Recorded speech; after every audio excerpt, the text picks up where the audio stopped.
Let's face it, we're all different. As I like to tell my kids, some people are black, some people are white, some people are yellow. But you know, I've never thought about skin color as much as I have since starting work on an hour on people with albinism, people commonly referred to as albinos.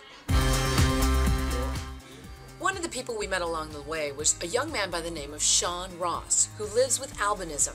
And though he's managed to overcome many of the stares and glares, as his mom told us, it hasn't always been easy. You know, I remember when he used to be young, you know, people used to, you know, just look at him like he was, you know, in school and everything. People used to just make fun of him all the time. And I used to always tell him, you're beautiful no matter what. And I told him, you're going to become somebody really very important and special when you get older. Look towards the camera, yeah?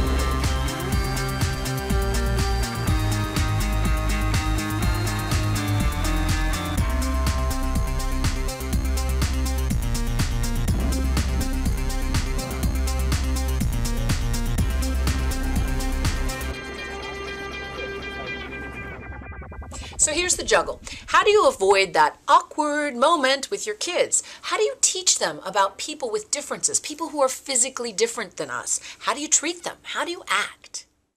If you can start to teach kids about the fact that people are the same in many ways, but we're also all different, and point out to kids the way that people are different. We have different hair color, we have different eye color, we have different body shapes, body sizes. And we are all good at some things and not as good at others. So I've said that to my kids. I've stopped them and I say, remember what I've told you about staring. Yes. But what exactly should you tell them about staring? You want to help your kids to think about the things that they're good at, the things that maybe they're not so good at, and how would they want to be treated. It's helpful for kids to kind of think about it in terms of what would it feel like if that was happening to me, and then to role play with them a little bit and to give them ideas about how people are different. Good, beautiful. Go, go, go, go. Yeah, good.